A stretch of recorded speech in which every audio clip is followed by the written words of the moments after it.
Good day mga idol, welcome back sa panibagong episode natin ngayon. Today's episode is about the new socket knife of Master Lance De La Torre, no? So we have Idol Leslie Permias and Master Lance De La Torre to discuss this knife, no, to everyone, or introduce this knife to everyone. Gandang umaga. Good morning. Yung mga kaibigan natin, no, nagtatanong tungkol dito yung sa bago mong, alam mo na, bagong, sa tingin nila, bagong invento.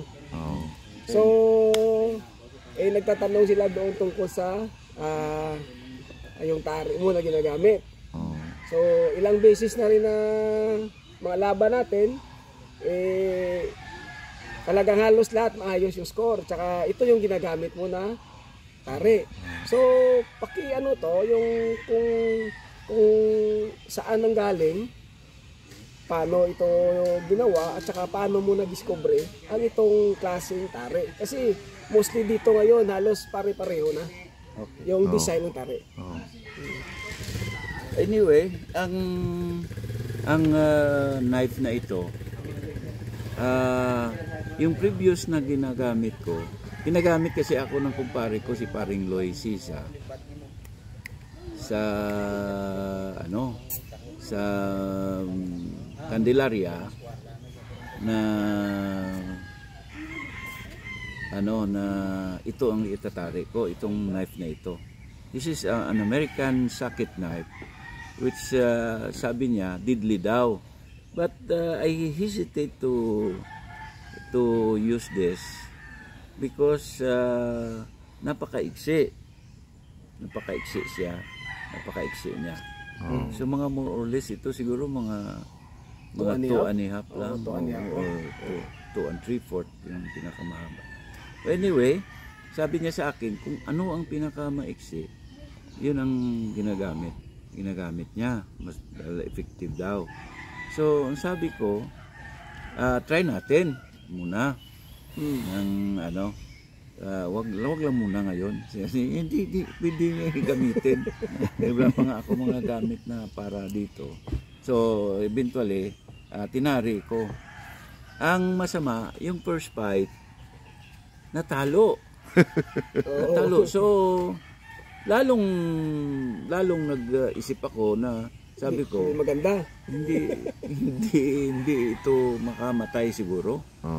Pero nakita ko rin yung isa, yung kalaban niya, namatay din. Namatay yung kalaban. So ibig sabihin, baka kako mas malalim, or sabi ko, mas tinamaan siguro yung important na organ sa loob, no?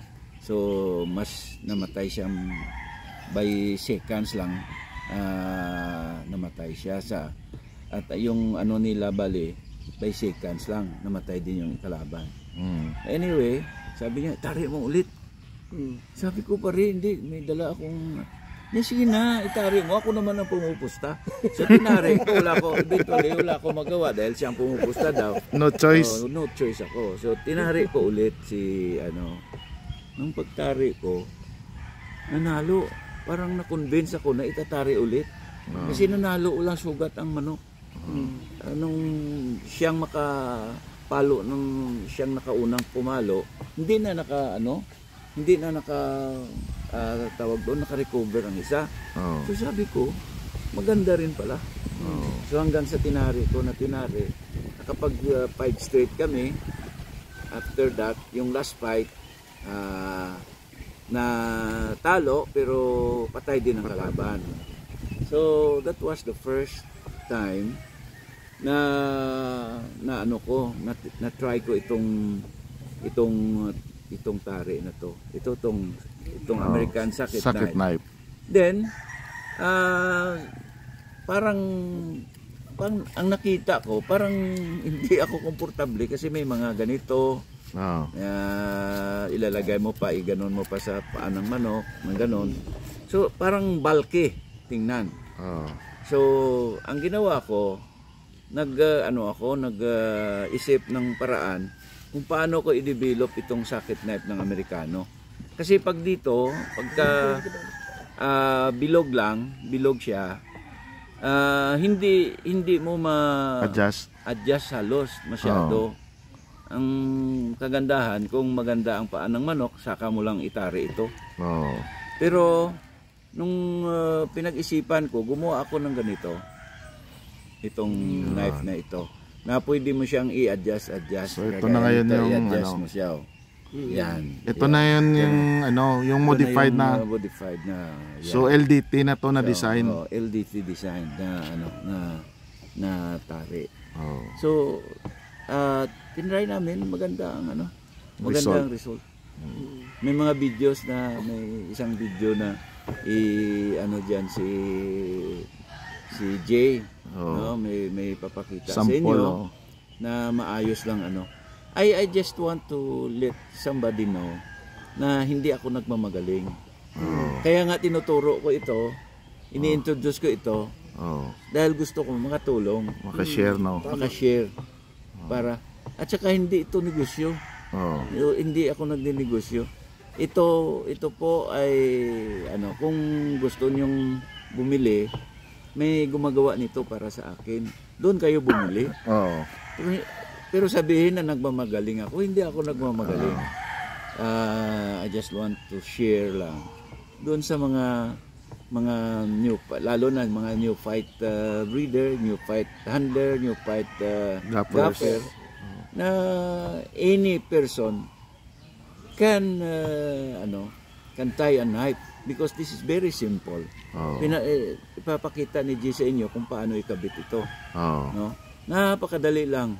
Tapos wala na ibang At saka napaka-alwan sa manok kasi parang walang tari ang manok. Wala siyang tari. Hindi mamimilay. Mabilis pang itari. Mabilis pang ikabit. So sabi ko nga kay Leslie, kung gusto mo Leslie, ikaw nang tumari sa mga mo. Kaya lang baka iiyak yung gapper niya. Wala nang kita. Kasi hindi na siya kikita. Anyway, gentlemen or ladies na gustong mag-learn. Just I'm always open and you are most welcome anytime na bisita dito. Pumunta kayo para pag-usapan natin on how to heal a knife like this. Mga kaibigan, itong ngayong na-discover ni Tito Lance, hindi lang ito kumbaga hindi lang ito na ginagawa lang namin dito. Dalawa kami ni Toto Ampre. Ang nito, conceptualize. Conceptualize, nag-study nito kung how we do it. Ito ay na-testing na. During the fight namin doon sa Stag Derby, yun nga lang, muntik lang nag-champion. Hindi lang kami nag-champion, pero natalunan kami ng isa, pero ito yung ginamit. At saka tested na, at saka proven na talagang once pag connecta ito sa manok na yung ginamit namin, talagang wasak talaga yung manok tsaka dapa. Totoo po yan. May mga videos po kami na yun sa laban na talagang ipapakita ni Jay na talagang maayos talaga. So baka sa expo sa Cebu mag-exhibit kami nito, and then for those who wants to avail, magpalista, and then we'll bring it back here sa Bacolod and pagawa natin sila kung gusto nilang mag-avail, i-test niya. Ay ito, pala yung mga kasabong, magtanong tayo kung ano yung advantages nito at saka disadvantages to doon sa normal na tari natin na ginagamit sa ngayon. Kasi sa traditional na tari, marami ka pang ikakabit. At saka sometimes ang tari na ginagamit natin dugtong. dinudugtong dito. Sometimes pagka sobra ang power ng manok, kumakalas na puputol. So ito wala kasi buo ito. Buo. Buo ito.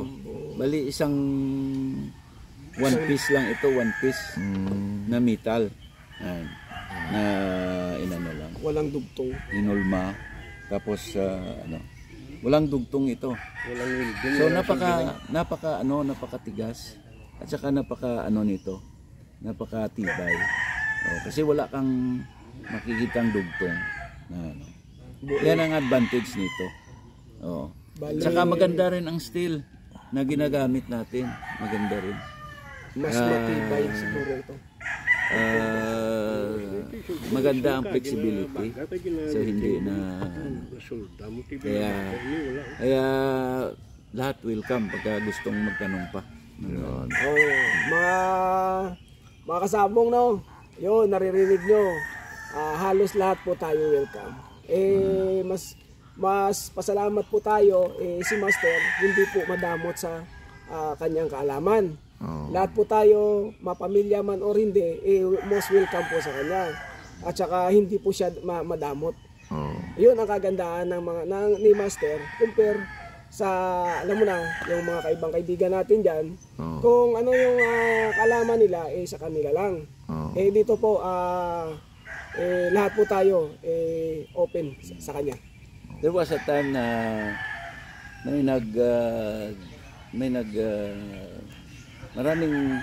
maraming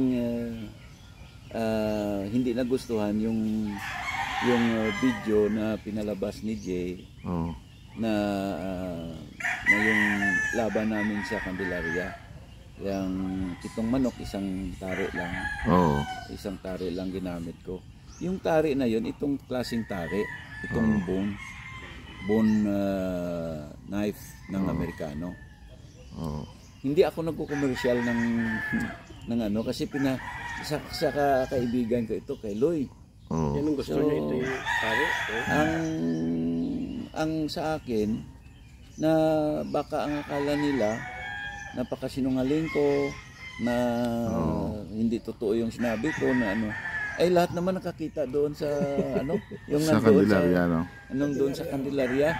Ay punong-puno nga ang ano ang tarian pagka tumari ako doon. Kasi tinitingnan nila kung how will I do it, no? So hindi ako nagmamagaling. Pinahiram lang sa akin yun. Wala akong ano doon. Wala akong magiging doon. At saka yung mga nagsasabi na Ilonggo talagang mahangin, sa kanila na yun. Lahat naman ng tao, hindi ko kayo talaga ma-please lahat, lalo na pagka may sama kayo ng loob sa akin dahil nagsasabi ako ng totoo. So wala akong magawa. Pero kayo, kung gusto niyo yung matuto, I'm still welcome. Pumunta kayo dito, tuturuan ko kayo. Tingnan niyo kung mali ang ang ginagawa ko. Kung mali, huwag niyo sundin. Kasi there was a time noon, sasabihin ko na sa inyo, bakit na inabot ko itong ladder na ito. Noon, tagapahid lang ako ng tae ng manok. Pero dahil sa kaibigan ko, natulungan nila ako na may pasok doon sa grupo nila, tapos ako ang tagapahid ng tae ng manok nila, tagahawak ng manok pagka tinatarian, until such time na natuto akong tumari, So lahat ng mali na nakikita ko, ni minsan hindi ako nagsabi na mali yung ginagawa mo. No? Tumitingin, nag-observe ako, tinitingnan ko kung anong makuha ko doon. Yung hindi tama, hindi ko ginagawa. Pero yung tama, ginawa ko. Kaya naabot ko itong ladder na ito. So sa mga ano diyan, mga masama ang loob dahil nagtuturo ako ng tama, nagsasabi ako ng tama. ay wala na akong magawa sa inyo kung gusto nyo, kung hindi nyo gustong matuto kayo. Pero ito, hanap buhay ko ito. Yung anak ko naging professional lahat because of this. No, may mga doktor ako, may nurse ako, may ngayon kumukuha ng law. Dahil lang po sa pagtatari at saka pagmamanok. So, nakikinabang ako dito. Now, yung mga taong hindi gustong gumanda ang buhay nila, di wag niyo akong sundin. Wag niyo akong sundin. Pero yung gustong gumanda rin ang buhay nila, na baka mamaya, pag-retire ko sila ang pumalit sa akin, you are most welcome. Pumunta kayo rito para matuto kayo. Open ako. Kasi hindi ko naman ito madala sa langit. Pag namatay ako, I'm 68 years old. Kunting panahon na lang, baka kung ilang taon na lang ibigay ng Diyos sa atin, hindi natin alam. So habang buhay pa ako, pumunta kayo dito para matuto kayo. Hindi yung inaawa nyo ang pag may taong mag video at saka i-rail nila tapos tinitira nyo, hindi tama yun. Importante kasi sa buhay naman, everyday there's learning.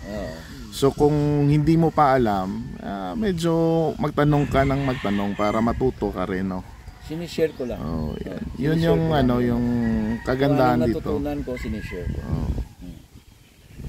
Yan. So salamat mga idol, no, for this for supporting us, no. And see you sa November 15 po to 17 sa IEC Convention Center sa Cebu po. Mag-demonstrate ako doon. Yun. Punta doon si Master. How to tie a knife. Like this. Right. So thank you po, Master. Thank you, Leslie. Thank you, Boss Ampre. Thank you. Mga idol, salamat.